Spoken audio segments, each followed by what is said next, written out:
building blocks of belonging, practical steps to affirm, celebrate, and propel your team. Today, we are joined by two professionals in this space. Our moderator, you should know, Tracey Longo, who is our partner with Financial Advisor magazine. She is the Washington editor at Financial Advisor magazine, a veteran journalist who began her career writing about personal finance and policy for the American Banker and Kiplinger's Personal Finance magazine. Tracey's also the author of 3 books, including Cliff Notes, Investing for the First Time, and has taught numerous public relations courses at American University School of Communications in Washington, D.C. And now I'm going to introduce Chelsea Williams of Reimagine Talent. She's the, as I mentioned, the founder and CEO of Reimagine Talent, which was formerly College Code, a uniquely comprehensive company offering talent and workforce development, DE&I solutions, and education for employers, nonprofits, and educational institutions. As a Forbes Next 1000 Entrepreneur of the Year and 2022 Tory Burch Fellow, Chelsea's leading national efforts to reimagine the workplace using her expertise to advise consciously inclusive organizations and leaders. She's also earned an international reputation as a compelling, highly effective public speaker, engaging audiences worldwide on topics ranging from engaging and retaining Gen Z at work to fostering inclusive and equitable teams. Prior to launching Reimagine Talent, Chelsea spent a decade on Wall Street managing and leading human capital across the US, Europe, and Asia. And incidentally, that's where Chelsea and I met all those years ago. I'm really excited to hand this off to Chelsea and Tracey. Thank you. Thank you. Thank you. Team, I am so delighted to be here. I want to start by thanking the American College and FA Magazine for the privilege of the platform. My hope is that by the end of this session, you feel enlightened and empowered to better guide, support, and propel your team forward. Before we get into the slides, I'd ask you just to get comfortable. This conversation is meant to be one that is reflective and one where you can leave with actionable steps that help you really reimagine, for lack of a better term, how you engage multi-generational diverse teams in this new era of work. I love engagement, so you will see a few times throughout the presentation where a slide will pop up and a QR code will appear in the upper left-hand corner. In that moment, you are encouraged to participate, engage, and share best practices that help make this a fruitful session. We have 75 minutes together, a little under that at this point, but we will end with Q&A. You all have shared with us some questions that are top of mind. Tracey has those. We will have a dialogue, and we welcome you at any point to submit your questions in the Q&A tool. Okay, so without further ado, we will get into it.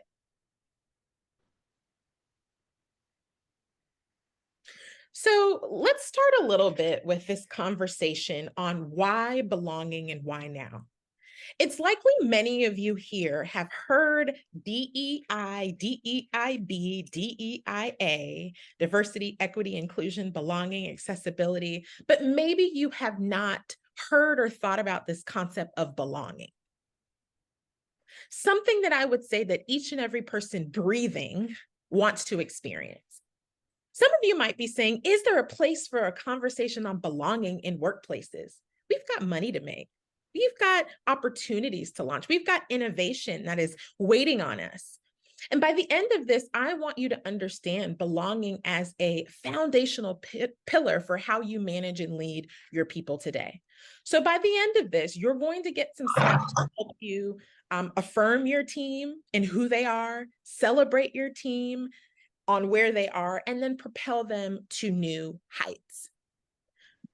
Hillary mentioned that we met on Wall Street, and I'll start my story there because that is where I started to experience this concept of belonging and to really think about if that was a part of my experience.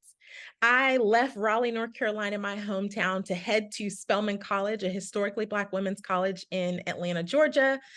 When you go to a liberal arts college, you get to obviously choose a major, but you'll take courses in many different fields and interests. And so I was an economics major. With that economics major came the opportunity to either be a PhD and obtain a PhD in economics or go and work on Wall Street.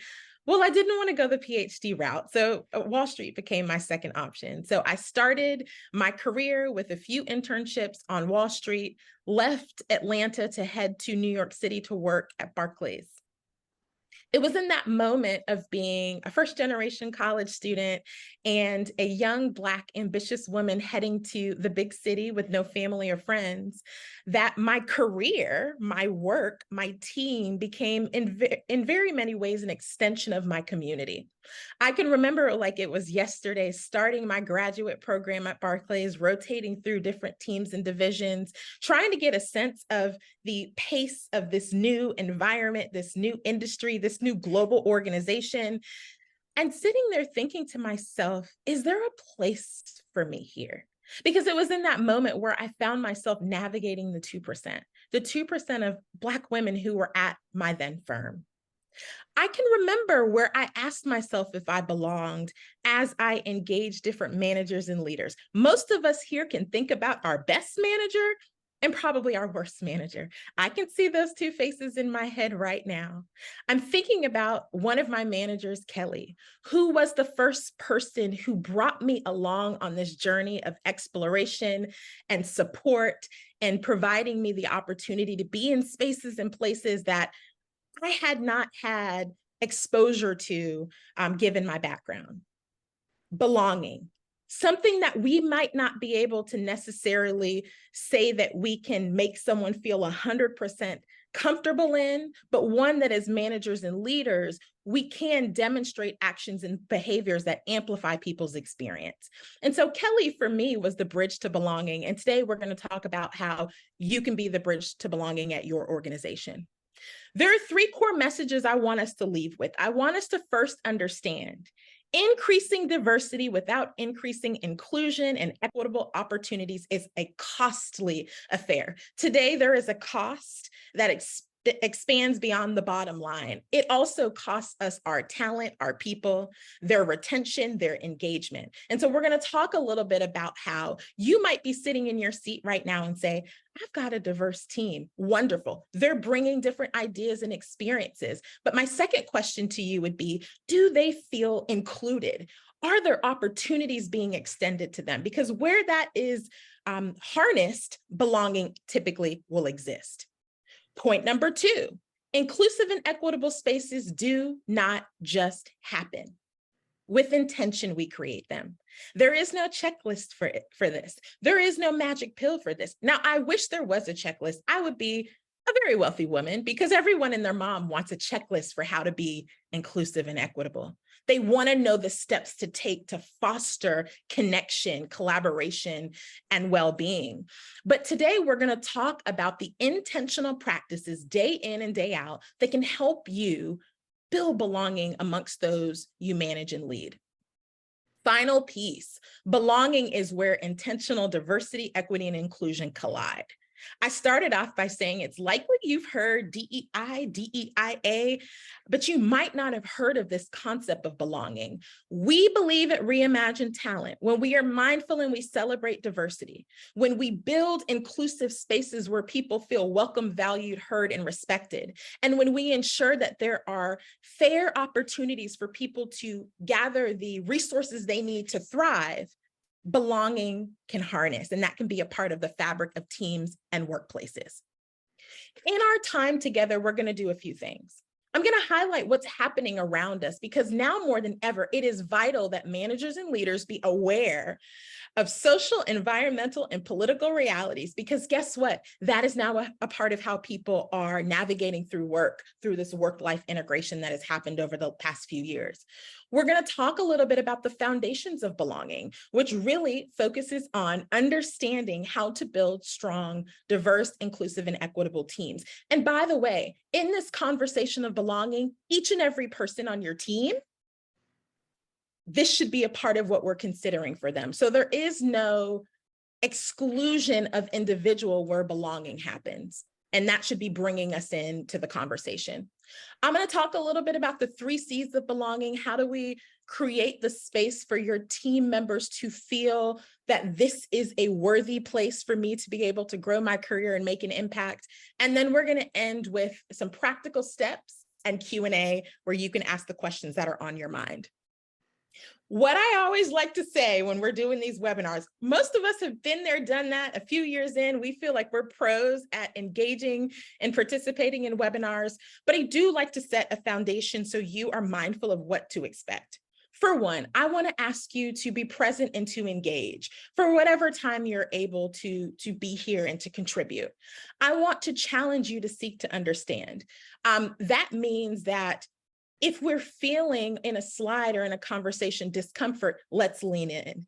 That means that if there's something we don't understand, let's use the tool of the Q&A bar to be able to gather more insight. Final two things, I want us to focus on solutions and your personal impact. So whether or not you manage or lead people, or you are someone who is not yet there, but you have colleagues that you work alongside, I truly believe there's something for everyone. So like I like to say, grab and take what's for you.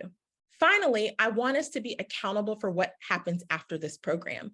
You attend a lot of opportunities to gather learning and development. This is just one tool that I hope you can put in your tool chest. I want you to think about the one or two things you can do after this session that are going to help you build that sense of belonging on your team. That's going to be a win for our time together. Let's talk a little bit about where we are. The elephant in the room. Some folks will say, why are we having the conversation of belonging, or why are we talking about diversity, equity, and inclusion? Did you not see the Supreme Court decision? Well, of course I did. But I want to remind us in this moment, that was a decision around race-based college admissions. That was not a ruling on business in the corporate space. Now, of course, if we dissect the ruling, we can predict that there could be an impact for employers in the future, because this is the talent pipeline, after all, that we'll need to be tapping into to build our workplaces and our teams. But I want to remind us, there is still a way that we can foster a sense of respect, support, and well-being for our people, even if there is noise around the conversation of diversity, equity, and inclusion. There's still some things that we can do, and we're going to talk about that today. Secondly, yes, the headlines are talking a lot about DE&I roles are disappearing. And here's what I'll say to that. This is the very reason why each and every person must be responsible for their own impact. If we are thinking one function is supposed to be responsible for creating connection, collaboration, and support for people, we have missed it. So by the end of this, as we talk about belonging, I want you to think about your personal level of impact and the leadership that's necessary for your realm of influence to support today's workers, because that's the call to action for all of us today. So let's get into the juicy stuff. Let's talk about the foundations of belonging, what it means and what it looks like. I want to start by hearing from you all. So this is where I get to be quiet a little bit and get your sound bites. This is the QVR code that I mentioned to you earlier. My question for you is, when you hear the word belonging, what comes to your mind? Please take your phone out, scan the QVR, and engage. When you hear the word belonging, what comes to your mind? Beautiful, it's coming in. Community, wonderful. What else do we think or feel when we hear belonging?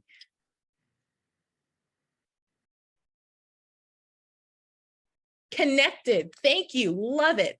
I'm seeing folks typing. Safety, ooh, important. Authenticity, common ground, love it, love it, love it.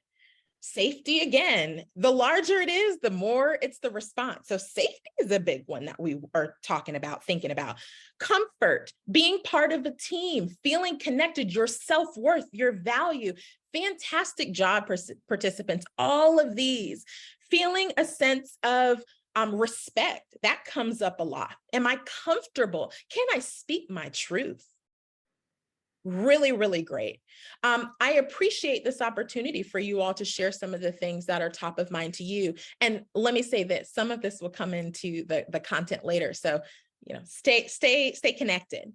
Here's the definition. Belonging is one's feeling of security and support. Belonging fosters a sense of identity, respect, and appreciation within a particular space. So in this case, team, workplace, community.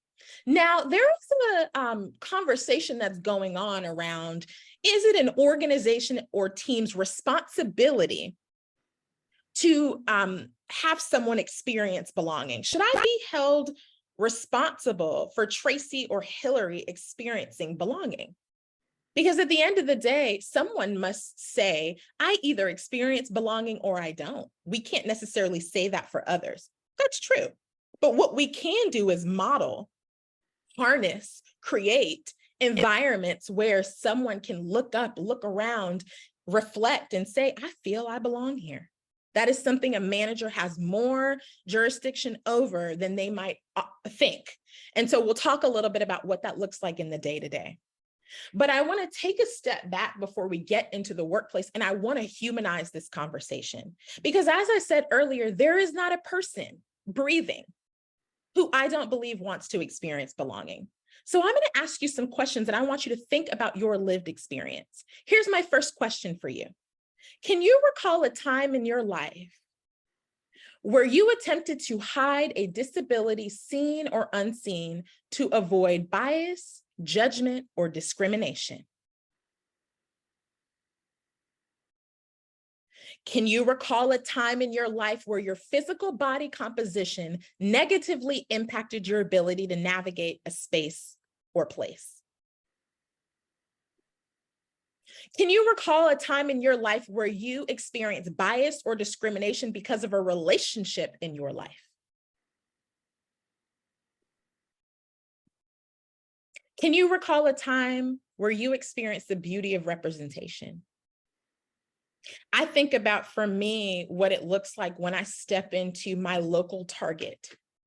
I go there to get some supplies I need for my family or for myself. And now I can go and get a product that speaks to who I am. That's a beautiful thing. So when we talk about belonging, again, we're here for work. Yes, I get it. But I want to humanize the conversation, because belonging is in our day-to-day. It's in ourselves, it's in our families, it's in our communities, and certainly it is in our teams. Let's talk about work and where we are today and why this matters. I think it's important for us as managers and leaders to have a pulse on what is happening around us. Because if we don't understand and we're not observant about what's happening around us, we then become complacent. We're doing what we did years ago that today might be outdated, outsourced. We might need to put that in the trash can and flex our style so that we can be up in the current times. So here's another question for you. What employer qualities do you believe are needed to attract and retain a diverse talent pool today? And folks, I want you to understand, when I say diverse here, I am not talking just about Black or brown or woman. I'm talking about everybody.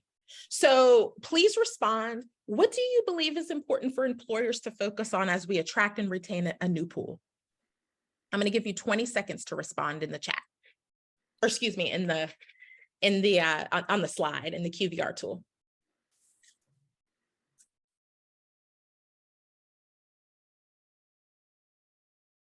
They're coming in. I'm loving the typing. That lets me know you're thinking. Flexibility. Ooh, I hear that all the time. Understanding, autonomy, inclusive culture, adaptability, wisdom, open-mindedness, active ERGs, employee resource groups, or active cultural or diversity initiatives internally. Amazing. Work accomplished, judgment, trust. Fantastic. Fantastic. We could speak for days about this new wave of talent, and we're going to talk about that shortly. But I would say, as we think about belonging, my people managers and leaders, let's tap in. Let's gather data and intel from those in our community, from those who are part of professional associations, from different generations, that gets a pulse of what people are looking for today. Asking our team, and we're going to talk about this later, what do you value? What matters to you? Because it is likely most people here have multi-generational teams.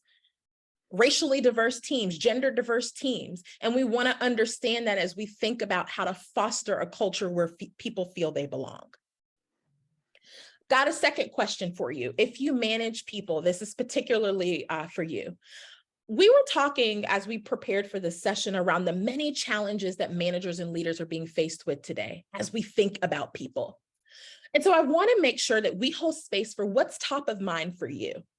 So my second question is, what is the most significant people challenge that you have today? You've got 20 seconds to respond, and then we will look over the results.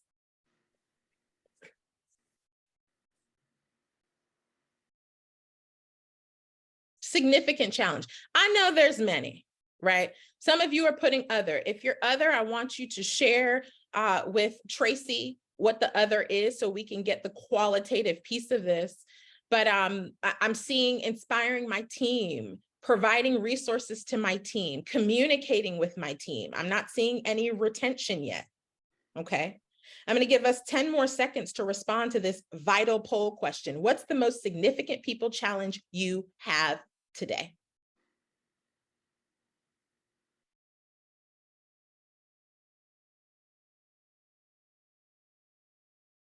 All right, let's look at where we landed. So this is important. 44% of respondents says providing resources to your team. 28% of you said inspiring your team. 11% of you said communicating with your team, and there was an other that was an 11%. So if you other would like to share, again, Tracey Longo, if you'd like to share with her what your other was, we welcome that in this moment. If not, no worries. 6% of you said retaining your team. Okay. Tracey, did that note come in yet on what the other might be? If not, no worries. We have one, and that is dealing with the new generation and their what's in it for me. More on that later. That's coming. That's a good one. That comes up all the time. And again, we want to start here because belonging is our goal. It's that daily intention we want to set where people feel a sense of respect and that they matter and that they're contributing. But we're also navigating through work in a really interesting time. And so this question becomes important for us to understand what some of the friction or barriers could be to belonging. I mentioned earlier today, now as managers and leaders, I'm preaching to the choir. We're having to lead amid change and uncertainty. Whether or not it is our organization, leadership changes, acquisition, downsizing, reductions in force, regional, city, state, global demands, the current inflation and any economic realities that are taking place. That's a short list. But we are having now to consider so many dimensions of organizations, the world at large, and people. And so I hold space for this reality today because it is oftentimes what's keeping managers and leaders up at night. Someone said it perfectly. You saw my slide. There are now 5 generations in the workforce, right? We are having the generational conversation. I don't even think we've scratched the surface, but here we are seeking to navigate it through. Many folks think we have 4 generations in the workplace. It is actually 5 because there are some industries and sectors where traditionalists, the oldest generation, are still working. COVID-19 pushed out some people's ability to retire. They had to put more years in to be in an economic position where they could contribute. We also have Gen Z coming in hot. By 2030, 30% of the workforce will be Gen Z. And so different values going on here, and that is challenging the way that we think about our teams. I mentioned a little bit about the generations. Goodness, values are differing from our traditionalist boomers all the way through our Gen Zers. And when we talk about how to foster belonging, the actions, the day-to-day actions that might be necessary for us to demonstrate in our teams may look different for our younger workers versus our more seasoned workers. We'll talk a little bit about that later. Finally, we're seeing a marketplace shift. We are seeing more of a focus these days on values, belief-driven buyers, a connection to self. 2/3 of consumers today are belief-driven. They are making decisions, and I'm talking to financial services here, you know more than anyone, making decisions that are aligned with values, that are aligned with their beliefs. And so that becomes vital for us to understand, even as we think about our teams. Certainly, we are seeing Generation Z really push forward on this concept of sustainability, social impact, and really leading decision-making, jobs, finances, relationships off of these pillars. So I asked you all a question: what do you believe that today's job seekers and employees are seeking in employers? And you all brought up a lot of different responses. Here is a snapshot from a Deloitte study. They thought that there would be a difference between what job seekers and employees within organizations desired. They found out that they were really aligned with 4 pillars. Values. Do I see a values alignment with the organization? Purposeful work. Is there a bigger impact that this work, that this team is driving, that has more of an impact beyond just the organization, but impacting community, the world, sector, etc.? Vision. Do I know where the organization is going, and do I want to be a part of that future vision? And then the new one with the star is belonging. Now, this was a study in 2021, a newer study. And so I would focus here and say, when this research was done prior to, belonging was not one of the 4 pillars that was highlighted. We have seen a shift in this concept of job seekers wanting to say, do I fit? Does my identity, do my experiences, do my values connect with this team or organization? And so we want to think about that. We may not have the answer to how we foster that, but we do need to understand that this is a driving force in career and work decisions. So let's get on to belonging and how you audit if your team or organization is experiencing belonging. I wanted to really highlight for you some of the things a person may reflect on or ask themselves to determine if belonging is being harnessed. Do I feel safe? That came up in the earlier slides. Do I feel respected by my colleagues? Do I feel valued? Are my backgrounds and experiences valued? Sometimes we still have those people who come into financial services, as one example, from technology or from consumer packaged goods, and they can say, you know what, people don't think that I get it because most of my professional experience was in another industry or sector. So there's the bias sometimes even by background, by education as examples. Do I feel in alignment with the org's vision, mission, and goals? And then finally, do I feel like I'm a part of something meaningful? These are some of the things that people are thinking about as they consider, is belonging my reality where I am today? Leadership. Cannot have this conversation on belonging without spotlighting how we are seeing a different conversation take place on what leadership means and looks like in the workplace. I don't know about you, but when I'm doing my search of the latest news on some of the sites that I enjoy, I'm seeing more conversations around empathy at work. The touchy-feely things that we say, oh goodness, we're bringing that into the conversation. But the reality that people are seeking to see in their managers and leaders. We're having a conversation around transformational leadership. Why? Because disruption and innovation are our new realities. And then finally, this could be its own session, mental health. How do we navigate and support our teams through burnout, through their own challenges that they're experiencing or those that their family are experiencing that ultimately ends up impacting how they show up? The leadership conversation today is more human-centric than ever before. And we believe at Reimagine Talent that will continue.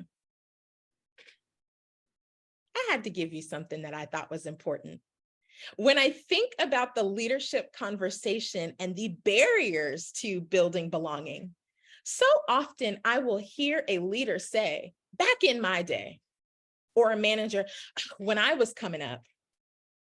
And I think when we are talking about the diversity of our teams today, the ethnic diversity, the gender diversity, the generational diversity. The reality is what we may have experienced when we first started off, even 5 to 10 years ago, is a different reality than today. So while this language is reminiscent, it can't always be helpful in building connection and understanding with our team because they're having to navigate through something vastly different than our reality.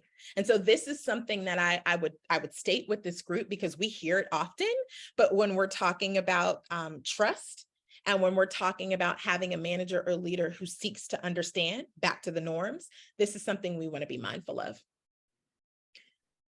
Managers. We all know here, or we should know, a leader and a manager are not the same. You might be a manager and not demonstrate leadership ability. You may be a leader and not manage people. And so I want to talk a little bit about what I believe people managers, one of the focuses of this session, should be thinking about today. Well, we are in a new era where managers, we believe, must also consider being a coach, supporting employee development. And so some of the headlines we're starting to see in this category have to do with supporting global teams. Some of you all submitted questions about global teams, regional teams, even hybrid teams. How do you build connection with people in different spaces and places? How managers can create a culture of innovation and safe places to test ideas and realities before they go out to the marketplace and impact our customers and clients.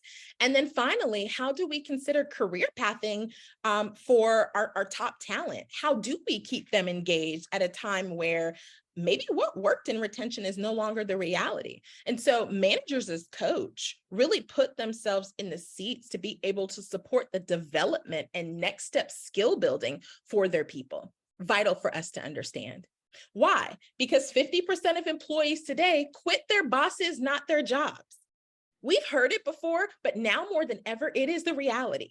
Even in a time when we are challenged economically, this is still the point. If you ask people, well, why are you leaving? I just don't feel supported by my direct manager. I'm seeking information about how I can better perform. I'm trying to understand what the next step is, but it feels like I hit a wall every time I ask the question. Or for some people, I can't get a hold of my manager or leader. I haven't had a conversation with them in 2 months. Well, of course, someone's going to leave. So our necessity of being proximate, contact sport, is important for people managers today. We want to be in there with our team, cheering them along where we have resource constraints, because that was brought up earlier, communicating that. So there is not a thought that we are holding back what is necessary to get forward, and simply making sure our communication is strong. And we're going to talk about that in the coming slides. So let's talk a little bit now about the 3 C's of belonging, because I promised you all that I was going to offer you foundational ways that you can build belonging where you are today. We focus on 3 C's of belonging in several dimensions. The first, when we talk around belonging, is about comfort. Fostering comfort for your people to show up as who they are. And this is a theoretical question for you to consider, can your people today show up in their full identity? Are they treated fairly and respected for how they look? In what ways is it promoted? In what ways is it maybe frowned upon? What have you heard that would prohibit somebody from coming to work as they are? How have you modeled the opportunity for your employees to come as who they are? I can remember in my days in finance, and by the way, I would not have asked for a better industry to start my career, because so many building blocks of who I am today were because of those days in financial services. It was wonderful. Did I have my moments that were challenging? Absolutely. Some of them had to do with conversations around hair. Sunday night, oh, I gotta have a different hairstyle today. Oh gosh, is my team gonna make a big deal about this at our breakfast walk to Starbucks in the morning? Right? And so I think the concept of comfort, can your people come to work knowing how they look externally is not going to be the barrier to their ability to connect, perform, and advance? It's a question you have to consider. Point number 2, I want us to expand connections for our people, particularly in hybrid spaces. The thing we hear the most at our organization is, I've lost the social connection with my team, or maybe I've never had it because I've been fully remote. How does a manager or leader create the space for their teams to come together outside of work-related matters, but also to ideate and brainstorm together? And so now more than ever, as a manager or leader, you should be thinking regularly, what are the different ways that I am building the bridge and connecting my people socially, helping them build social relationships, projects and initiatives that allow them to work cross-functionally. It came up in the last chat, resource groups or cultural initiatives, amplifying that as things for people to go to and attend, to learn and meet new people and have those work relationships that are so important in longevity. All that becomes vital. It can't be an afterthought. It's got to be a forethought in this current place of building belonging. And then finally, amplifying contribution. Another thing we often hear from employees is, I don't know where I stand. I'm not sure how I'm doing. I think I'm doing good. I haven't heard anything from my manager. In some cases, I've asked and they say, keep doing what you're doing, which is not good feedback. We'll talk about that later. But we want to make sure as managers and leaders, we're amplifying the contributions of our people. The smallest things that we see and the most significant things that we see, the more that we can validate, affirm, and point out behavior, performance, ideas that are helping to drive our team and our organization forward, the better. So these are 3 foundational pieces that I would ask you in this moment. How am I fostering a place where my colleagues feel comfortable to come to work as who they are?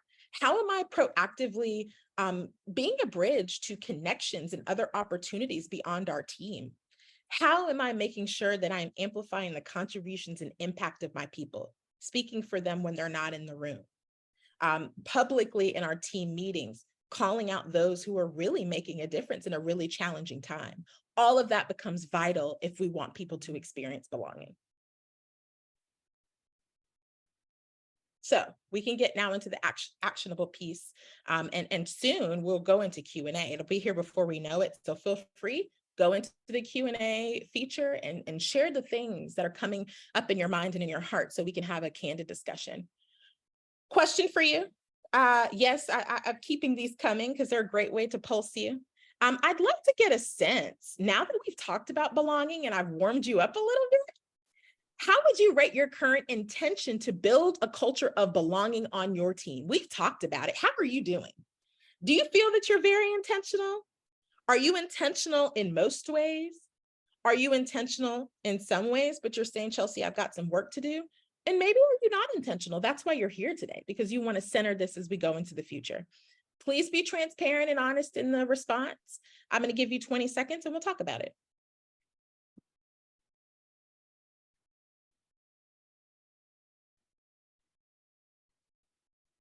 How are you doing? Now that we've talked a little bit about the foundations of belonging, how do you feel that you're doing to support your team?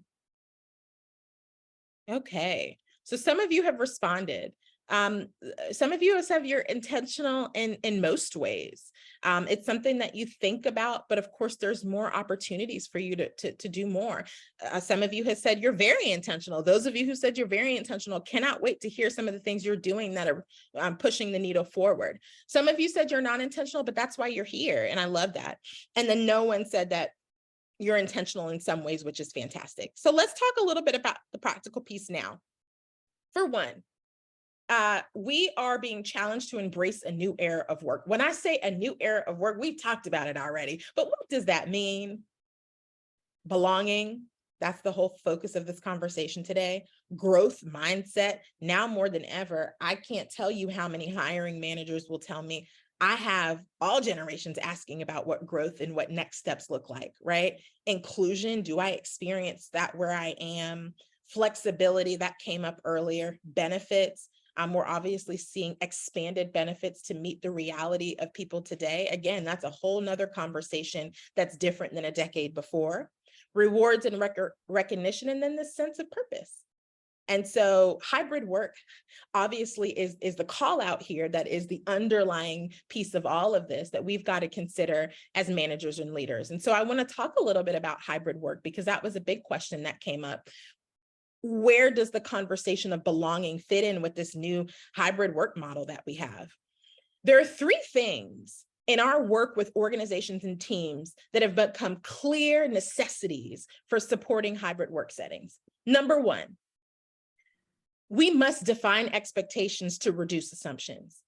We still have far too many people who in this new work setup or this emerging work setup don't actually know what's expected in communication, what's expected in the case of an emergency, what's expected as it relates to gathering feedback. And so managers and leaders should be spelling out, when we are talking about collaborating remotely, here's what best practice looks like for this team. When we are going on site, if we have that opportunity or with clients, here's what's expected. We should not be allowing people to figure it out for themselves, because it is true that you could have an organizational culture, but you also have your team culture. And so sometimes the manager's challenge is navigating beyond the org culture that might have been communicated in a town hall or an all hands, and then drilling that down to the realities of what might be necessary in my work and role leading client success or any focused in that area. Two, make it a point to show gratitude and offer praise. We just talked about this. We are not, as managers and leaders, yes, there's a feedback piece that's vital, but there's also an information piece that's necessary. And a point about we are navigating through work in a really challenging place, but amid this, you're still doing a wonderful job. That's important to keep people grounded and to give them assurance that you're seeing them and there's a place for their growth and development. Finally, reclaiming casual connections to spear connectivity. And so the more that we can consider where the casual touch points come for people to be able to get to know who we are beyond work and to allow that opportunity for sharing of weekend experiences, hobbies, interests, values, helps to build trust, helps to understand and align on values, and ultimately helps to drive retention for our teams. So if we're doing these three things, amazing. Let's see how much we can amplify it. If we're not, how can we set an intention post this session to really drill in on this in the future? All right, now we get to the great part. I believe, and this is the very straightforward, semi-checklist-ish way that each segment can really focus on building belonging. And when we thought about segments, we thought about three. We thought about leaders, those who may lead function, organization, practice area, region. We thought about people managers, and that is very broad, and we'll talk about that. And then we thought about what we can all do as employees, as colleagues, because I realize everybody here is not a people manager or leader, but there's still a role for you. So let's take a journey to kind of talk about these things. Let's talk about leaders. Yes, it is absolutely the reality today that leaders set the tone and set the pulse for belonging and culture and where DE&I can go and be birthed within our organization. So what are some things that we can do? We can make sure we keep this work on the agenda because it's been falling off the agenda. Let's keep it as a priority. Number two, let's hold direct reports accountable for their actions. Far too often, the top level leadership get it. In some cases, the junior folks do, because that's the values conversation for them. Sometimes that next level leadership or that middle leadership may not understand or may not be able to determine, well, what's my role in all of this? And so there is a part where if you are leading leaders or leading managers, you keeping on the agenda progress and you holding your team accountable to keep this as an important part of culture and workplace growth and impact matters. I want you to stay proximate to your employees' experience. Sometimes as we lead, many times as we lead, we get further and further away from how our team is doing broadly. So the more opportunities that you can offer to be able to listen, even if it is one time a year, you have a few touch points with different people within your functional area. I was speaking with a leader at a private equity firm that we support who was saying, You know, Chelsea, 1/4 a year. It takes a lot of time, but my executive assistant sets up for me to have a 20-minute touch point with each and every person who is a part of our functional area. And he said, you know what, Chelsea, it is a time consuming activity, but the payoff and the reward for that, and we've tracked it over the past few years, substantial. And so that is for him to stay close to the most junior person in his function, to his immediate direct reports, how they're doing, how they're feeling, what they need to be successful. I want you to share personal stories and model authenticity.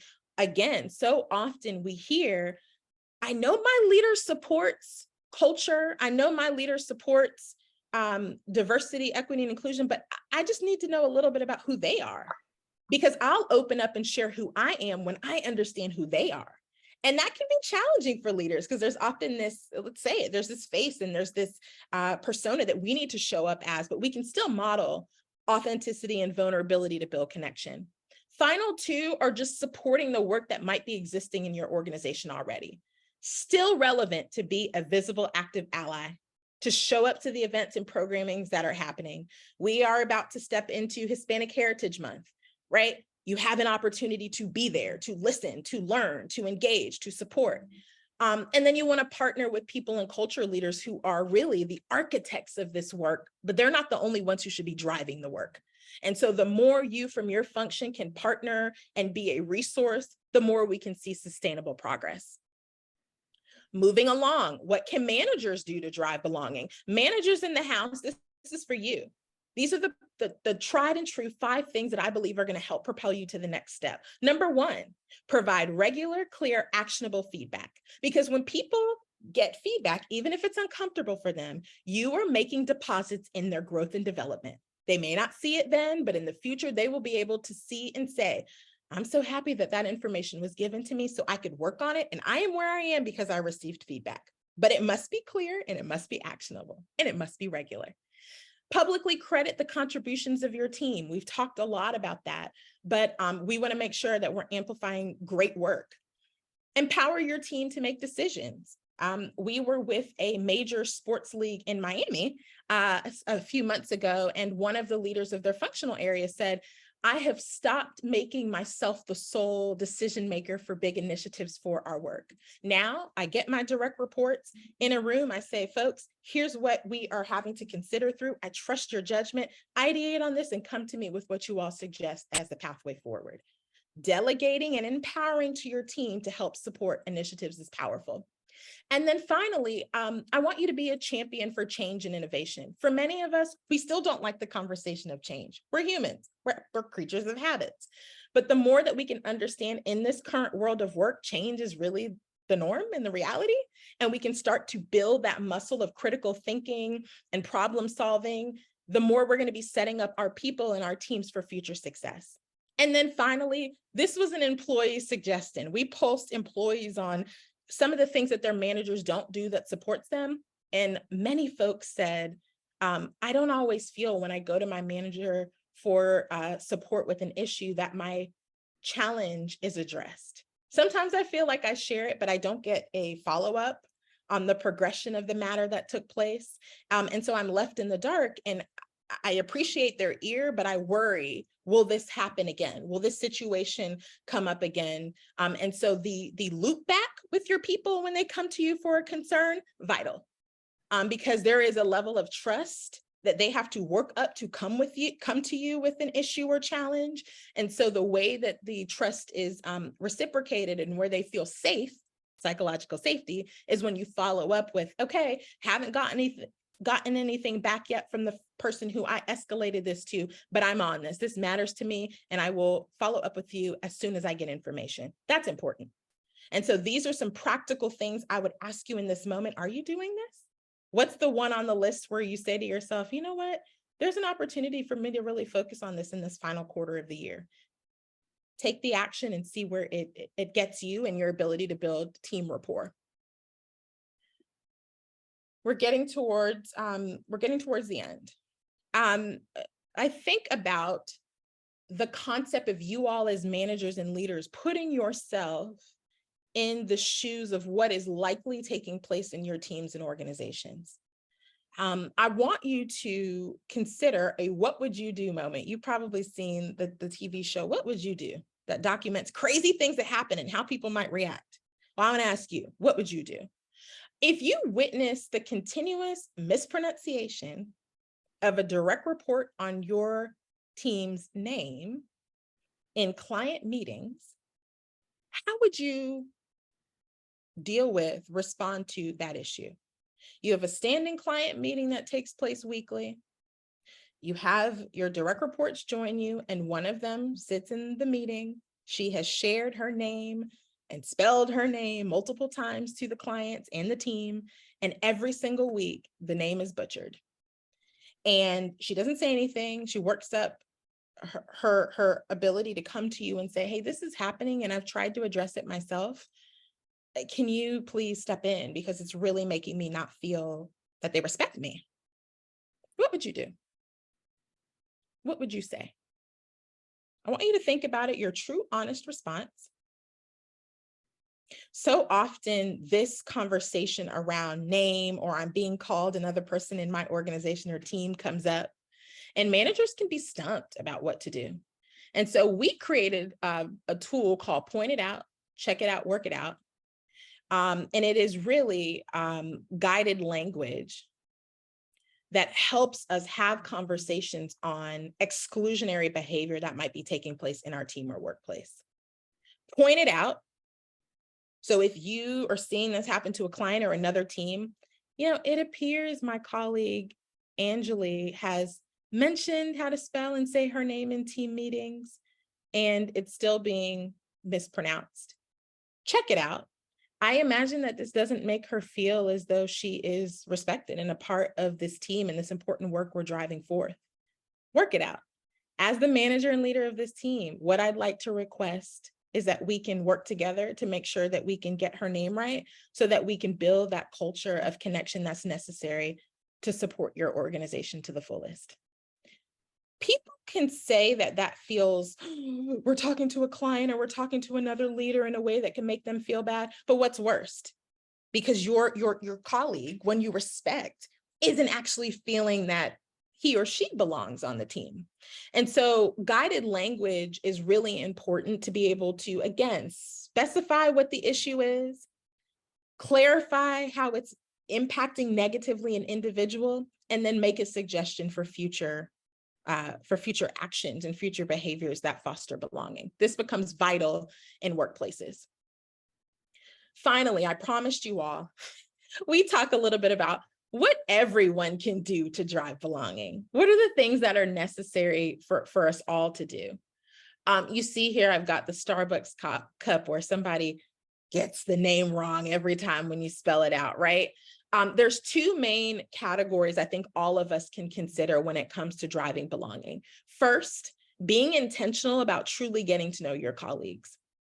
Especially in hybrid spaces, it can feel like we are going a million miles an hour. Things are not always the same. And so the trust and true connection with people can sometimes go to the wayside to simply business demands. But I do think it's important to start to ask ourselves the question, who are our colleagues? Like, who are they really? What do they enjoy doing? What do they value? Everybody doesn't value the same thing on your team. You know that, right? They don't. And so how do you make sure you understand that so that you can coach and mentor and support from the place at which matters to them? Finally, how do people appreciate being communicated to? Now, of course, you've got the norm that makes sense for your business and your role and how you need to be able to get things done. But there are nuances that people may need simply because of their accessibility, because of their learning. Maybe they're new to this industry, new to the workplace, and there's just a different way to communicate to really help them get where they need to get to perform. All of these things are for us to consider as we're thinking about our colleagues, and certainly as we're thinking about managing and leading people. And then finally, one of the best ways to foster belonging is to show your colleagues respect. I don't think we've all understood the concept of respect. Respect doesn't mean that we agree with everything, by the way, but it does mean that I see you, I hear you, and I really value you enough to make sure that you have a sense of feeling seen, heard, respected, and protected at work. And so I would ask you in this moment, how do you respect your colleagues by considering their identity? Much of our identity we did not choose, by the way. We came into this world this way because that's how we were created, or because of the family or community we were born into, right? Our backgrounds, people have different educational experiences, different zip codes, different professional experiences, different nationalities. Our experiences, how do we value and see somebody's experience in another industry sector or team as additive and a dimension of thought diversity that is actually valued and not a hindrance? And then aspirations. I can't say enough that everybody does not have the same aspiration. Some people, depending on where they are, they simply want work-life balance. They want to do their jobs well, and that's what they want. They want to go home after. That's okay. Some people want to advance. They're very clear about it. And sometimes we punish ambitious people. Doesn't mean that they don't need to master what their role is, but we sometimes can say, well, they're too ambitious. How can you be too ambitious? Especially when you don't know what that aspiration stems from. So if we understand what someone's aspiration stems from, maybe we would understand why they're so eager to get to the next phase or the next level of their work. Now, there's some translating that may have to happen for younger generations that, hey, this is how things work. I value and I appreciate the fact that you're hungry for more. But let's not shoot down people's desire to progress. Let's try to understand what it stems from. These are all important ways that we can build belonging in our colleagues and in our teams. All right, we are preparing now to go into Q&A. Have we been getting questions, Tracey? We are. Yep. Okay. We're getting a flood of questions. Okay, so we are now at our time. I'm going to share this final framework with you all that's called the CAP method. And then we're going to go into Q&A because this is the juicy part. So when we talk about belonging, the CAP method is a way that we can make sure of everything that I talked with you all about, that our people who we are managing and leading feel seen, valued, respected, heard, and protected. And so our CAP first starts with communicate.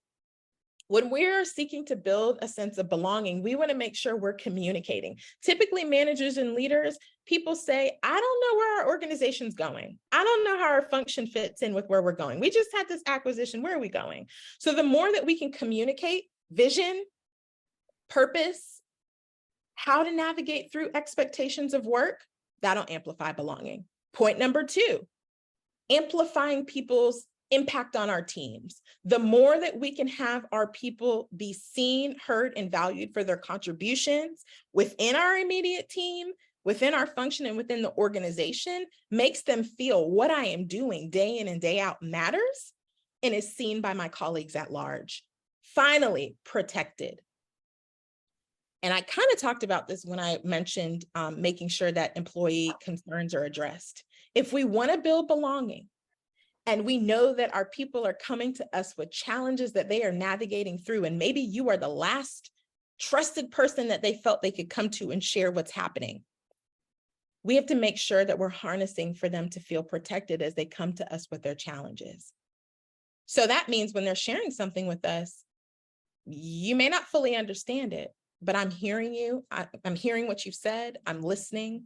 I'm gathering the information so that I can help us get to a place where you can show up and where you can perform and where you can excel. There's nothing worse than telling your manager or leader something that happened in a client meeting or with a colleague, and then your manager doesn't believe you, and they take the side of the other person and they weren't even there.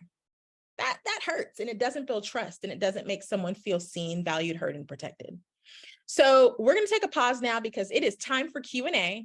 And then we will end with an opportunity for us to share some resources that can help you in the future. So Tracey, let's get into it.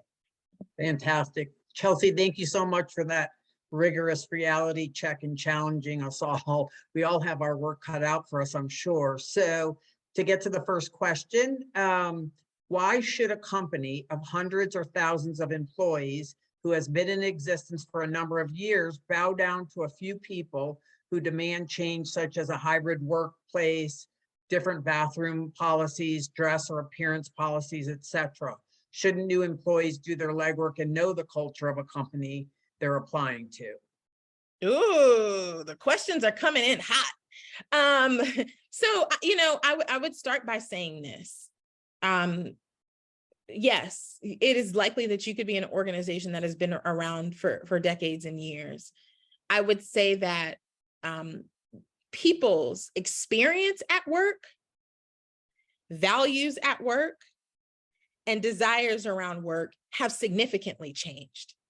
Even if we simply think about COVID and the impact that that has played on families and communities, that alone has to inform us that maybe what worked before, in fact, what worked before can in some cases no longer still work. Or maybe people were given an opportunity for something different because of this reality, this challenge, this tragedy, and they tasted it and said, you know what, this actually provides me the opportunity to experience the integration of work and life. I believe that leadership is the opportunity to hear and see and make way for some of those changes and those value differences that we're seeing in our people. So do I think that there's a give or take here? Absolutely. Do I think that some employees don't understand fully what it takes for a demand and a request to happen at a global organization with thousands of people? Absolutely. But do I think that this is an opportunity to broaden understanding of what people value? And how organizations can flex what they offer so people feel that sense of seen and heard? We've got to balance the two. That's fantastic. Thank you so much. Another question that came in: what role can providing feedback play in building that culture of belonging on teams that you're talking about? Feedback is vital. And I mentioned this a little bit early, Tracey. It is the one thing that people tell me that they don't, and when I say people, those being managed and led tell me that they don't get enough of. Now, if you ask my team, I probably give too much feedback, but that is because I am a person who's completely committed to development and growth. When you leave my team and organization, I want you to be able to say, wow, I mean, my skills and my competencies just shot up the roof and I can get any job because of where I was. And I think a manager as a coach makes sure that they're giving their people enough developmental intel that whatever they end up doing, they are in a better place than when they joined your team. There is not anything worse than having someone join your team and they leave in a worse position, skill-based, emotionally, mentally, then you don't want someone to start off on your team and they are so hurt by their lack of ability to grow or the mental or emotional toll that they leave and they're in a worse place. And so feedback is a positive way for you to deposit best practices and resources and even intel into your team that they can go back and focus on over a period of time. Fantastic. I know you talked about multi-generational teams and the fact that we now have 5 generations in the workplace, but do you have any suggestions and bullets that we can take away for managing a multi-generational team? Yes. Oh, there's so much on this one. This is the great part, and Mariah will go ahead and share this in the chat. We just completed a labor of love at Reimagine Talent. We just put together 2 white papers, one on managing and leading multi-generational teams, a new approach for today's people managers, and another on what employers need to know about emerging Generation Z. Mariah will share that with you because that's basically its own masterclass. So snag that if you're interested. But other than that, I would say the big thing is what we started with. You want to understand that there are different generations with different values and different lived experiences. The first thing is understanding. The second thing is avoiding assumptions. So you want to routinely be asking your people some of the questions I put on the slide. What do you value? How would you like to be communicated with? What's working? What's not working? Because it is likely that you might see nuances and differences on your team, older versus younger, or you might see similarities, which will give you intel. The final piece that I would say about managing multi-generational teams is you must be a leader or manager who's willing to style flex. What may work with one employee may not be what will work with others. And if you're not willing to be mindful of how you flex your style, even down to how you deliver and give feedback, you may find yourself frustrated, or you might see momentum with some employees, but not with others. So that's what I would share. I love that. What mistakes do you see companies make as they work to address DEI in the workplace, or whatever new terminology we're going to use, you know, in the changing and divisive political climate that we find ourselves in? Yeah. Well, Tracey, that is a complete full workshop or webinar that we could talk about in this moment. For one, a mistake is to take it off the agenda. Is to take it off the agenda because of political environment, is to take it off the agenda because, you know, even I think financially, it's been obviously a challenging year. We have seen the impact from an economic stance, but to say that we need money solely is what we need, or resources solely is what we need to advance diversity, equity, and inclusion, that's a mistake. Because Tracey, how I treat you, how I see you, how I collaborate with you, how I value you, how I hear you and protect you, it doesn't cost me a thing. Exactly. And so that, I think, that's back to the basics. How I treat people and how they feel a sense of safety, that came up a lot in this conversation, becomes vital in how I harness trust and respect from my people and my team. That's one. And then two, I would say I was having this conversation with a leader of a tech company in the Raleigh-Durham area. It is a problem when diversity, equity, and inclusion only lives with one person or two people within our organization, even one or two leaders. And so we want to make sure that each and every person understands how they can be a part of the solution. That's important. We want to make sure that if a key person who's driving women's advancement or the advancement of Black or Hispanic talent, whatever the thing is, LGBTQIA talent, we want to make sure if they leave, if life calls them to leave or they go for another opportunity, that the work can still live on. Because there's been too many places where a person might leave for whatever reason, and then the sole leader for that work, it kind of dies off. We've seen this even in teams. And so the succession of the work has to be built out in a fabric across the organization for sure. That's great. And our last question from the audience is, there's both informal and formal communications. Can you speak about cliques among generations, and, you know, so that we don't encourage exclusion over inclusion? Absolutely. The question is about cliques, you said? Yes, multi-generational cliques. Yeah, I mean, you want to find as many opportunities as you can to bring your team together to ideate across generations. The more you can have initiatives, projects, brainstorming sessions where everybody can be involved is great. I think as managers and leaders, when projects or initiatives come up, our mind may go to a particular person, Tracey. Oh, I think this person would be great, before the whole team knows. But getting in the habit where you can of opening it up more broadly. You know, this is assuming there's strong performance, right? That's always the thing that people talk about. But if people are performing well, sharing the opportunities and having new folks, maybe who you don't historically go to, get an opportunity can be very powerful. Sometimes we make the assumption the younger generation will really enjoy this project. The older generation has more experience. We want to address that assumption so that we can build a bridge for people. Those are all healthy things that we can do. And then other than that, I think it's showing up for each other.